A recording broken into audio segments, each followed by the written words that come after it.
Hello students, मैं परवेज अहमद स्वागत करता हूं आप सभी का टॉप ऑफिसर्स क्लासेस के यूट्यूब चैनल पर।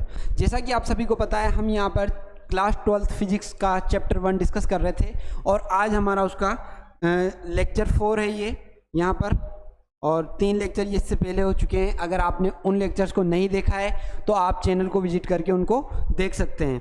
हमने यहाँ पर आवेश की बात कर ली थी, विद्युत धारा की, आवेश के मात्रक की बात कर ली थी। उसके बाद आवेशन के प्रकार, जिसमें संपर्क के तहत आवेशन, संपर्क के द्वारा आवेशन में हमने घर्षण के द्वारा आवेशन और चालन के द्वारा आवेशन को समझ लिया था, और प्रेरण के द्वारा आवेशन की बात कर ली थी।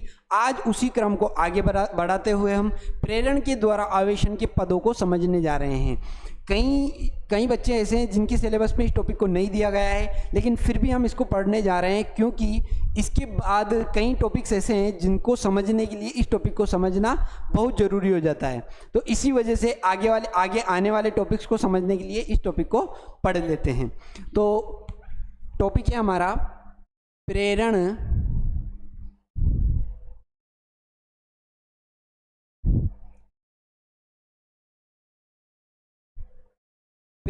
के द्वारा आवेशन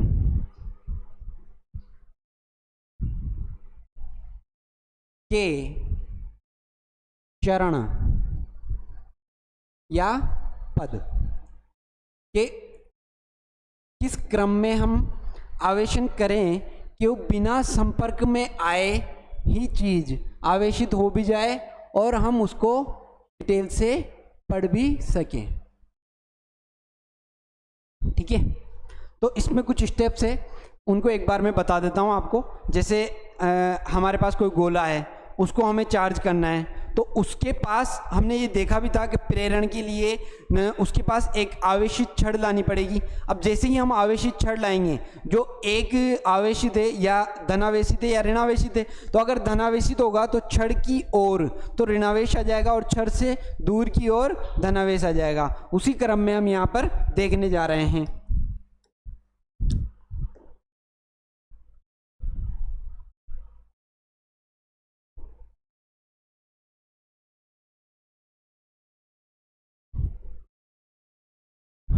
स्टेप 1 है हमारे पास कि सबसे पहले एक गोले को, उदासीन गोले को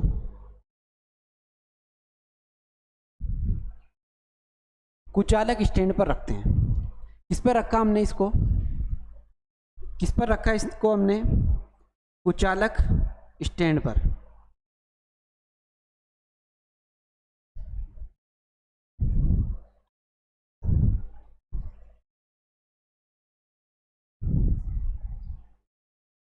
ठीक है,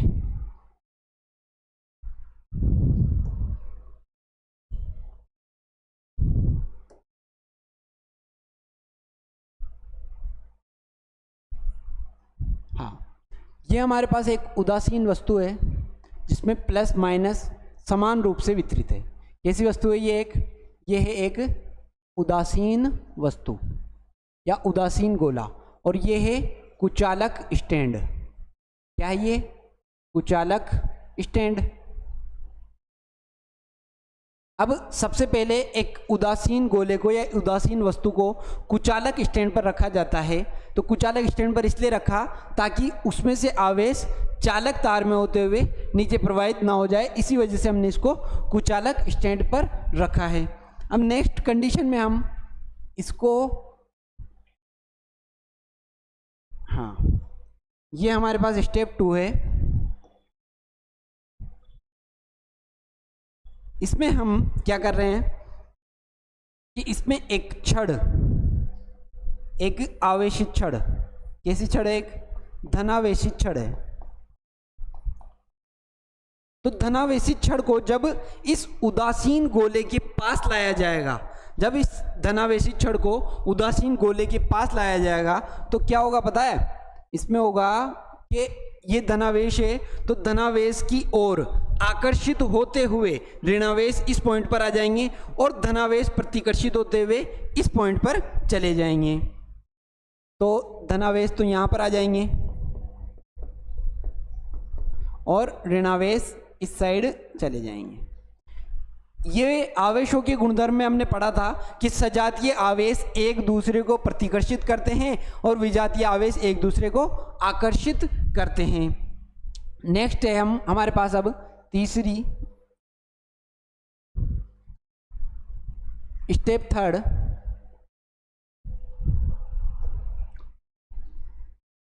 स्टेप थर्ड।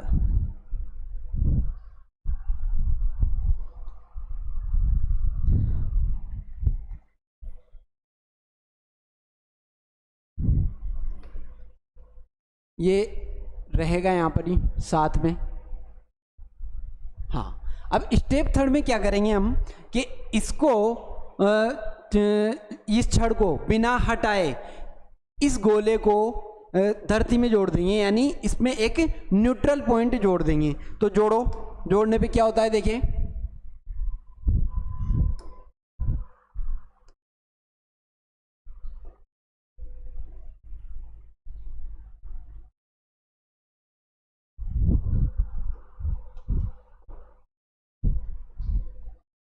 जब इसको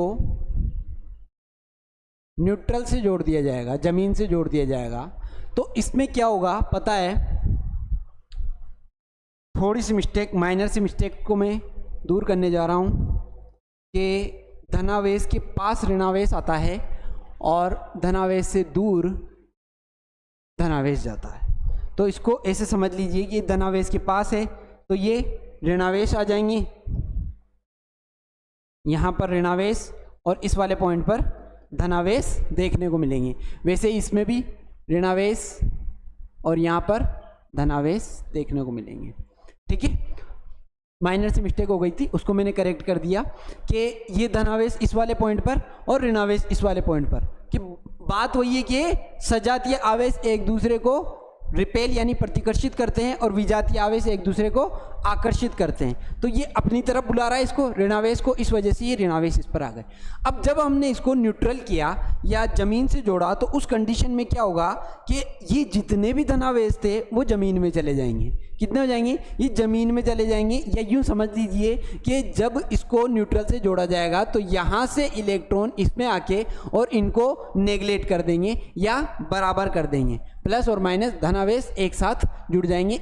तो फिर हम क्या करेंगे, इसको ये जैसे ही नेगेट हुआ और हम यहाँ पर इसको कट कर देंगे। स्टेप 4, स्टेप 4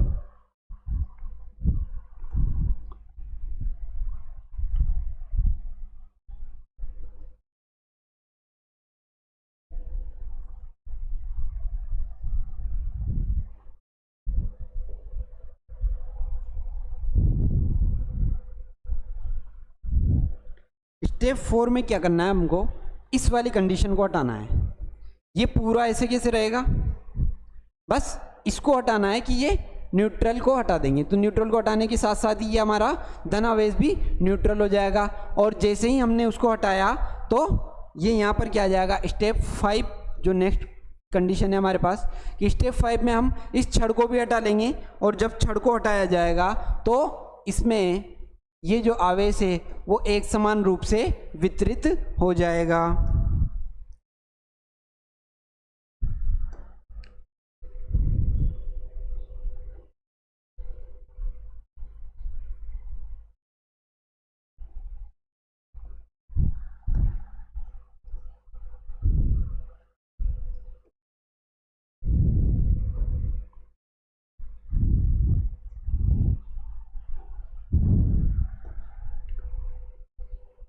तो इस प्रकार हमारे पास एक वस्तु जो उदासीन थी वो कैसी हो जाएगी, आवेशित हो जाएगी। ऋणावेशित हमने यहाँ पर इस वस्तु को कर दिया। अब जब हमने ऋणावेशित किया तो कैसे किया, जब हम यहाँ पर छड़ लाए, कौन सी, धनावेशित छड़ लाए। जब हमने यहाँ पर धनावेशित छड़ रखी तो हमारे पास वस्तु, उदासीन वस्तु ऋणावेशित हो गई। अब जब हमें इसको धनावेशित करना होगा तो ये जो छड़ जो हम इसके पास लाए थे उसको कैसे लाना पड़ेगा, ऋणावेशित लाना पड़ेगा। यानी विपरीत आवेशों वाली छड़ को लाकर हम इसे चार्ज कर सकते हैं या विपरीत आवेश दे सकते हैं। बात समझ में आई यहाँ तक? अब नेक्स्ट है कि ये जो कंडीशन थी हमारे पास, हाँ, ये यहाँ पर क्वेश्चन रेज होता है कि इस जो न्यूट्रल वाला पॉइंट है उसको पहले हटाया और छड़ को बाद में हटाया। अब मान लो मैं छड़ को पहले ही हटा देता तो उस कंडीशन में जब अगर आप छड़ को पहले ही हटा देते तो धनावेश के साथ साथ ऋणावेश भी जमीन में चला जाता और वस्तु पुनः उदासीन हो जाती। यहाँ पर हमें आवेशन का पॉइंट ही नहीं मिलता। इस वजह से हमने पहले जमीन को न्यूट्रल को हटाया। तो जब न्यूट्रल को हटाया तो उसके बाद ये ऋणावेश इस पॉइंट पर चिपका हुआ रह गया, क्योंकि धनावेश इसको इस पॉइंट पर खींच के रख रखा था, पकड़ के रख रखा था। अब जब इसने पकड़ के रखा तो हमने इसको हटा दिया। तो जैसे ही इसको हटाया तो ये पूरे में समान रूप से फैल गया और यहाँ पर हमारी ये उदासीन वस्तु कैसी हो गई, ये हो गई हमारी ऋणावेशित हो गई। ठीक है। अब जैसे मान लो आपके एग्जाम में क्वेश्चन आ जाए, इसको आप ट्राई भी करना घर पे, कि जैसे दो गोले हैं उनको एक साथ आवेशित करने की क्या प्रक्रिया होगी।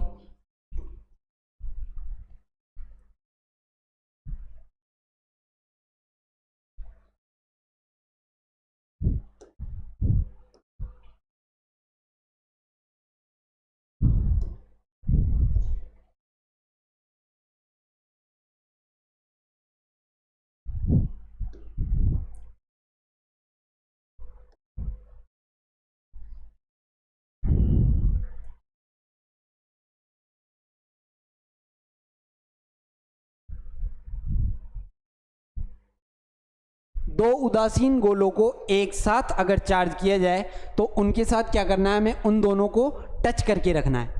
जब इनको टच करके रखेंगे फिर उन्हीं स्टेप्स को दोहराया जाएगा कि जैसे अगर इसे हमें ऋणावेशित करना है तो इसके पास हम कैसी छड़ लेकर आएंगे, एक धनावेशित छड़ इसके पास लेकर आएंगे। अब जैसे ही धनावेशित छड़ लेकर आएंगे तो इसके इस वाले पोर्शन में ऋणावेश आ जाएगा और इस वाले पोर्शन में धनावेश आ जाएगा, यानी समान समान दूर हो जाएंगे और विपरीत एक दूसरे के पास आ जाएंगे। फिर उस कंडीशन में हम उसको न्यूट्रल कर देंगे। जब उसको जमीन से जोड़ा जाएगा तो उससे दूर वाला यानी प्रतिकर्षित वाला पॉइंट जमीन में चला जाएगा, न्यूट्रल हो जाएगा और उसमें पूर्ण रूप से ऋणावेश आ जाएंगे, जो जब तक हम छड़ को लगाए रखेंगे वो एक कॉर्नर पर आएंगे। जब छड़ को हटा दिया जाएगा तो वो समान रूप से उसमें वितरित हो जाएंगे और हमारे दोनों गोले आवेशित हो जाएंगे। तो इनमें इलेक्ट्रिफिकेशन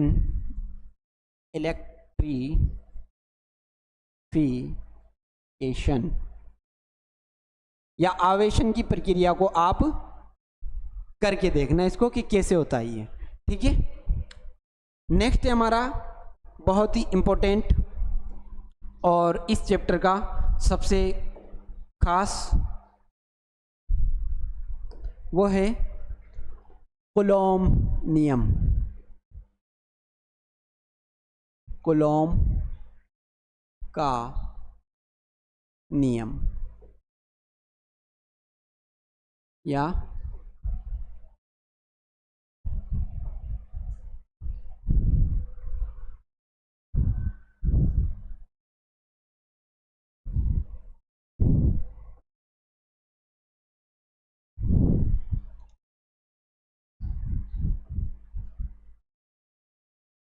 कूलॉम्स लॉ।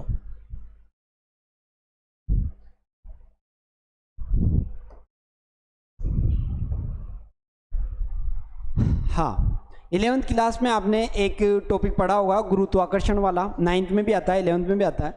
तो उस टॉपिक में ही बताया जाता है कि जब दो कण आपस में एक दूसरे को आकर्षित करते हैं तो उनके मध्य एक बल लगता है। वो बल उन दोनों के द्रव्यमान के समानुपाती और उनके मध्य की दूरी के वर्ग के व्युत्क्रमानुपाती होता है। उसी प्रकार हमारे पास यहाँ पर कूलॉम नियम या कूलॉम का नियम, कूलॉम्स लॉ देखने को मिलता है। एक बार हम उसको 11th क्लास वाले जो टॉपिक है हमारा 11th क्लास में है कि जब दो कण,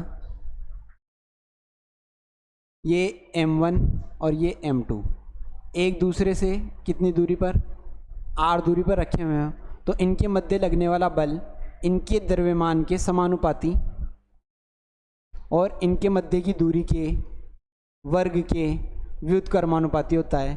तो यहाँ से हमारे पास बल 1 व 2 से क्या आ जाएगा, m1 m2 upon r square. तो अगर समानुपाती स्थिरांक घटता है तो यहाँ पर एक नियतांक आता है g, यहाँ पर हो जाता है m1 m2 upon r square. ये हमारे पास 11th में हमने इस कॉन्सेप्ट को देख लिया था। इसी कॉन्सेप्ट पे बेस हमारे पास कूलॉम नियम है, जो किसके लिए है? आवेशों के लिए। कि ये किसकी बात करता है? स्थिर आवेशों की बात करता है। कि जब हम स्थिर आवेशों की बात करेंगे तो कूलॉम नियम की बात करना अनिवार्य है।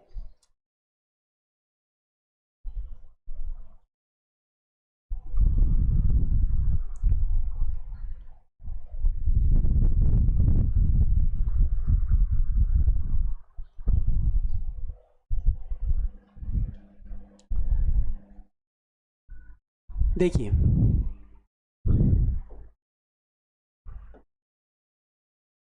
ये आवेश है यहाँ पर Q1 और ये आवेश है यहाँ पर Q2, और इन दोनों के मध्य की दूरी है R। ठीक है, अब ये कैसे हैं आवेश? स्थिर हैं, ये गतिमान नहीं है, ये स्थिर है। और जो कूलॉम नियम है हमारा, वो स्थिर विद्युत बल के बारे में बात करता है। यानी जब आवेश स्थिर अवस्था में रहते हैं तो उनके मध्य लगने वाले बल के बारे में जो बात करता है वो नियम क्या है? हमारा कूलॉम नियम।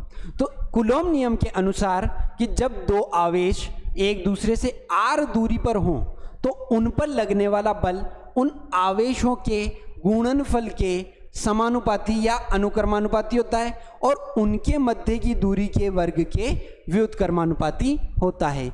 इसको डेफिनेशन, ये डेरिवेशन रूप में ऐसे करते हैं हम कि F समानुपाती Q1 गुणा Q2, यानी जो इन दोनों आवेशों पर, स्थिर विद्युत आवेशों पर लगने वाला जो बल है वो इन दोनों आवेशों के गुणनफल के अनुक्रमानुपाती या समानुपाती होता है, और इनके मध्य की दूरी के वर्ग के व्युत्क्रमानुपाती होता है। तो यहाँ से F व्युत्क्रमानुपाती हो गया हमारे पास R²। और एक बात और कि इन दोनों आवेशों पर लगने वाला जो बल होगा इनके मध्य की दूरी के अनुदिश क्रिया करेगा। कि ये बल ऐसे ऐसे नहीं लगेगा, ऐसे ऐसे नहीं लगेगा, इस रेखा में ही कार्य करेगा। केवल और केवल किस रेखा में कार्य करेगा? कि इसमें जो ये रेखा बनी हुई है इन दोनों के मध्य, उसी में ये कार्य करेगा।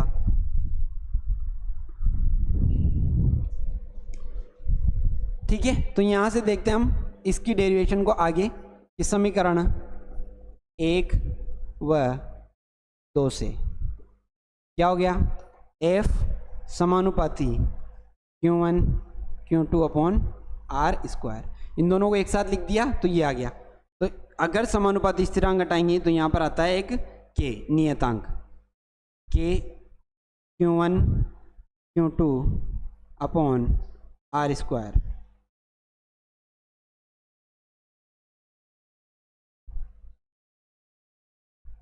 Q1 Q2 upon R²।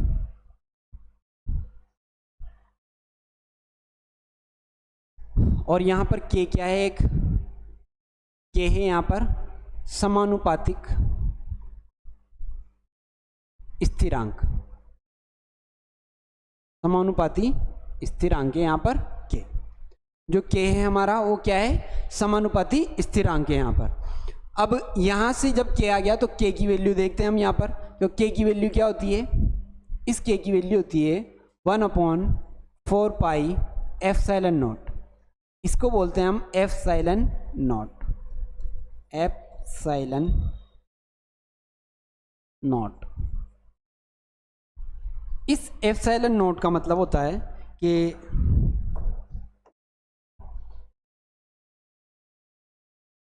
निर्वात में विद्युतशीलता कितनी है। निर्वात में विद्युतशीलता, ये टॉपिक हमारे चैप्टर 2 में आगे और डिस्कस करेंगे हम इसको। अभी केवल आप इतना समझ लीजिए कि इसे बोलते हैं हम एप्सिलॉन नॉट, और एप्सिलॉन नॉट होता है निर्वात में विद्युतशीलता। निर्वात में विद्युतशीलता का मतलब है कि जब जहाँ पर कोई भी बाह्य बल नहीं लग रहा, बाह्य कोई भी माध्यम नहीं है, वहाँ पर विद्युत कितना बल आरोपित कर रहा है। जैसे मान लीजिए आप फॉर एग्जाम्पल हवा में मुक्का चलाते हैं, तो जब आपको कुछ भी फील नहीं होता, और एक चलाते हैं आप पानी में मुक्का, तो वो दोनों में डिफरेंस फील होता है ना आपको। तो वो डिफरेंस किसकी वजह से फील हो रहा है? एक माध्यम की वजह से, कि यहाँ पर हवा है तो हवा में कुछ भी फील नहीं हो रहा, लेकिन पानी में जब मुक्का चलाएंगे तो वो एज कंपेयर टू हवा वाले में आपको थोड़ा कठिन लगेगा। इसी वजह से ये निर्वात में विद्युतशीलता का मान हो गया। ठीक है, एप्सिलॉन नॉट। और जो इसकी वैल्यू होती है वो होती है 9 मल्टीप्लाई 10⁻⁹, ये इसकी वैल्यू होती है। अब इसकी मात्रक की बात करें तो मात्रक जो होता है वो इसके बेसिस पे निकाल सकते हैं हम। तो यहाँ से इसका मात्रक निकालना चाहें हम तो ये हो जाएगा F into R² upon Q1 into Q2, ये K की वैल्यू आएगी। अब F का न्यूटन, R² का मीटर स्क्वायर और Q1 का कूलॉम, Q2 का कूलॉम, तो ये कितना हो गया, newton metre square per coulomb square. Newton metre square per coulomb square इसका मात्रक हो जाएगा, newton metre square per coulomb square. बात आती है यहाँ पर के की निर्भरता की, कि के जो है हमारे पास समानुपाती स्थिरांक है, वो किन किन बातों पर निर्भर कर रहा है। तो के स्मॉल के ही है ना, के की निर्भरता, के किन बातों पर निर्भर करता है, के दो बातों पर निर्भर करता है। पहला मात्रक पद्धति पर,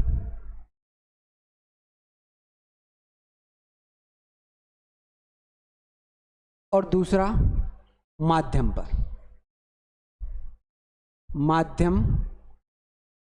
माध्यम पर मान लेते हैं, वैसे तो माध्यम की विद्युतशीलता आता है लेकिन माध्यम पर मान लेते हैं। पहला लेते हैं यहां पर हम मात्रक पद्धति पर। मात्रक पद्धति के अनुसार तो के की वैल्यू हमने क्या लिखी थी अभी, 1/4 पाई एप्सिलॉन नॉट। ये एसआई मात्रक में है, एसआई यूनिट में हम इसको देख रहे हैं, तो इसकी वैल्यू थी हमारे पास 9 multiply 10⁻⁹ newton metre square per coulomb square. ये तो हमारे पास किस में है, एमकेएस पद्धति या एसआई पद्धति में। लेकिन नेक्स्ट है हमारे पास कि सीजीएस पद्धति में इसका मात्रक कितना हो जाएगा। तो सीजीएस में जो के की वैल्यू होती है वो होती है 1। कितनी होती है के की वैल्यू, 1। अब 1 कैसे होती है वो यहाँ पर देखते हैं हम। इससे इसमें देखते हैं तो यहाँ पर हमें पता चलता है कि के की वैल्यू क्या है हमारे पास, के की वैल्यू 9 मल्टीप्लाई 10⁻⁹। अब न्यूटन, 1 न्यूटन में होते हैं 10⁵ डाइन, और 1 मीटर में होते हैं 100 सेंटीमीटर या 10⁻² सेंटीमीटर। फिर आगे कूलॉम, कूलॉम होते हैं 3 × 10⁹ स्टेट कूलॉम, स्टेट कूलॉम के बराबर। ये सब बातें मैंने 11th क्लास का एक चैप्टर मात्रक और मापन में पढ़ाई है। अगर आपको इन सब बातों का ज्ञान नहीं है तो आप चैनल को विजिट करके इन सब बातों का अध्ययन कर सकते हैं हमारे मात्रक और मापन वाले वीडियो में। उस वीडियो का लिंक मैं डिस्क्रिप्शन में डाल दूंगा आपको। अगर आपको वीडियो नहीं मिलती है तो डिस्क्रिप्शन में आप उस पर क्लिक करके डायरेक्ट उस वीडियो पे रिडायरेक्ट हो सकते हैं। चलिए चलते हैं हम यहाँ पर हमारी बात पर कि यहाँ पर न्यूटन था। अब न्यूटन की जगह क्या लिखना है हमें, 10⁵ और मीटर स्क्वायर है तो 1 मीटर का मतलब 10⁻² और इसका भी स्क्वायर अपॉन कूलॉम स्क्वायर 3 × 10⁹ का स्क्वायर, यानी इस चीज़ को 2 बार लिखना है। तो लिखो के बराबर 9 मल्टीप्लाई 10⁹ × 10⁵ × 10⁴। जब ये a की पावर x की पावर a और उसकी पावर b होती है तो ये गुणा घातें आपस में गुणा हो जाती है और ये x की पावर a b हो जाता है, x की पावर a b एक साथ हो जाता है। ठीक है, तो यहाँ से उसी प्रकार हमारे पास ये हो गई और नीचे 3 × 3 × 10⁹ × 10⁹ ऐसे सिंपल रूप में लिख लेते हैं। अब जो भी चीज़ यहाँ से कट रही है उनको कट कर देते हैं और बाकी आंसर लिख देते हैं। 3 × 3 ये हो गया 9, 10 की घात 9 से 10 की घात 9 खत्म, 10 की घात 5 और 10 की घात 4। जब x की घात a हो गुणा हो x की घात b, जब आधार समान हो तो घातें जुड़ जाती है, तो x की घात a प्लस b हो जाता है इस कंडीशन। जब आधार समान होते हैं तो घातें जुड़ जाती है, तो ये आधार समान है तो घातें क्या हो जाएगी, जुड़ जाएंगी। तो 5 और प्लस 4 कितना हो जाएगा, 9। तो 10 की घात 9 से 10 की घात 9 कैंसिल आउट हो जाएगा और यहाँ पर हमारे पास क्या बचेगा आंसर में, k बराबर 1 centimetre square upon state Coulomb square. ये हमारे पास k का मात्रक आ जाएगा। यहाँ से क्या आ जाएगा, हमारे k का मात्रक आ जाएगा यहाँ से कि k एक 9 सेंटीमीटर स्क्वायर पर स्टेट कूलॉम स्क्वायर यहाँ पर देखने को मिलेगा। आप इसका स्क्रीनशॉट ले सकते हैं।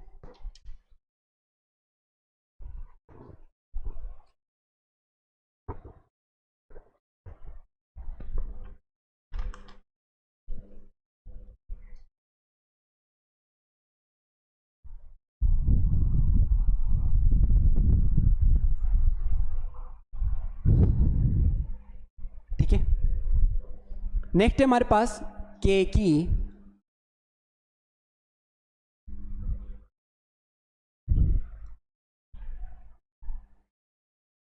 माध्यम पर निर्भरता।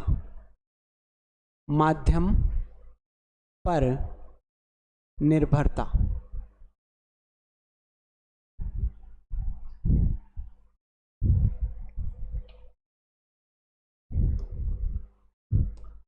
तो k की वैल्यू क्या थी यहाँ से हमारे पास, निर्वात के लिए देखते हैं पहले। तो निर्वात के लिए क्या थी, 1/4 पाई एप्सिलॉन नॉट। और एप्सिलॉन नॉट क्या था हमारे पास, एप्सिलॉन नॉट था निर्वात की विद्युतशीलता।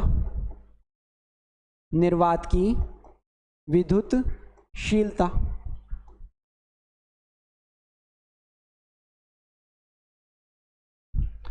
फिर आगे माध्यम, कोई माध्यम लेते हैं यहाँ पर। तो माध्यम के लिए k बराबर 1/4 पाई एप्सिलॉन m। तो यहाँ पर एप्सिलॉन m क्या है, किसी माध्यम की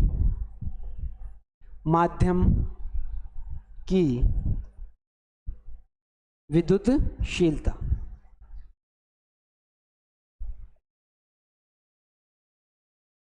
किसी माध्यम की विद्युतशीलता हमारे पास क्या है, एप्सिलॉन m है।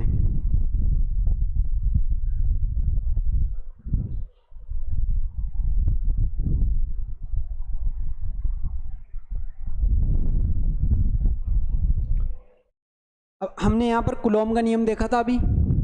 तो कूलॉम का नियम क्या कहता है कि जब दो आवेश एक दूसरे को आकर्षित कर रहे हैं या प्रतिकर्षित कर रहे हैं तो उनके मध्य लगने वाला बल उनके आवेश के परिमाण के गुणनफल के समानुपाती और उनके मध्य लगने वाली दूरी, उनके मध्य की दूरी के वर्ग के व्युत्क्रमानुपाती होता है। तो यहाँ पर हम एक बार तो इसको निर्वात में रखते हैं कि ये Q1 है और ये Q2 है और इनके मध्य की दूरी R है और ये हमारा एप्सिलॉन नॉट। ये है हमारा एप्सिलॉन नॉट निर्वात की विद्युतशीलता। इस कंडीशन में F यानी F निर्वात क्या लगेगा कि K Q1 Q2 upon R square और K की वैल्यू निर्वात के लिए कितनी थी, 1/4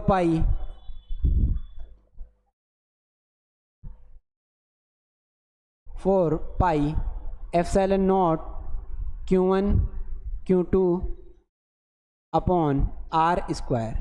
ये हमारे पास F निर्वात की वैल्यू आ गई जब F वैक्यूम है उस कंडीशन में।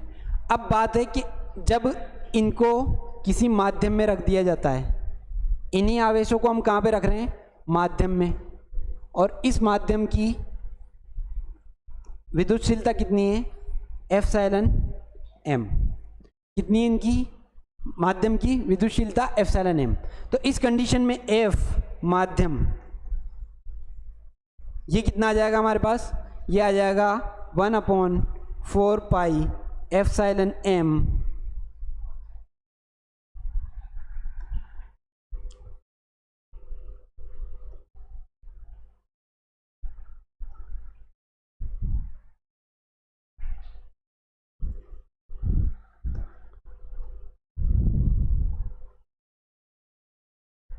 Epsilon m Q1 Q2 upon r square. ये हमारे पास समीकरण 1 और ये समीकरण 2। यहाँ से हमारे पास दो समीकरणें आ गई, एक निर्वात के लिए और एक माध्यम के लिए। अब इनमें हम संबंध देखेंगे तो इनमें संबंध देखने को क्या मिलेगा कि इनको हम इनका अनुपात देखेंगे कि F निर्वात अनुपात F माध्यम कितना हो जाएगा। तो यहाँ से देखते हैं हम कि F निर्वात अपॉन F माध्यम, यानी निर्वात में माध्यमशीलता के सापेक्ष माध्यम में विद्युतशीलता के सापेक्ष निर्वात में विद्युतशीलता का अनुपात क्या हो जाएगा, वो यहाँ पर देखने को हमें मिलेगा।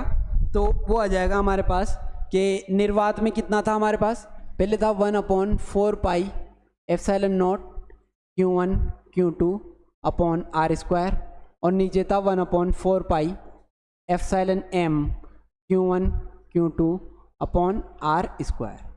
अब इस पूरे पोर्शन से ये पूरा पोर्शन कट हो जाएगा और इसमें इस वाले पोर्शन को अगर ऊपर लेके जाएं हम तो ये आ जाएगा 1/4 pi epsilon naught multiply 4 pi epsilon m. तो 4 पाई से 4 पाई फिर कट हो जाएगा, तो यहाँ से हमारे पास क्या आ जाएगा, epsilon m upon epsilon r, epsilon naught. ये क्या है हमारे पास, एफ निर्वात और अनुपात एफ माध्यम। एफ निर्वात और एफ माध्यम का अनुपात आया, और इसको हम किसके बराबर लिख सकते हैं, एक और एप्सिलॉन आर के बराबर। आप कमेंट बॉक्स में करके बताना मुझे कि इनका क्या क्या नाम है, ताकि आपको ये चीज़ें याद हो जाए। एक बार फिर रिवाइज करवा देता हूँ कि एप्सिलॉन एम क्या है, माध्यम की विद्युतशीलता। एप्सिलॉन नॉट क्या है, एप्सिलॉन नॉट था हमारे पास निर्वात की विद्युतशीलता। और इसी प्रकार एप्सिलॉन आर क्या है हमारे पास, कि आपेक्षिक विद्युतशीलता बोलते हैं इसको। क्या बोलते हैं इसको, आपेक्षिक विद्युतशीलता।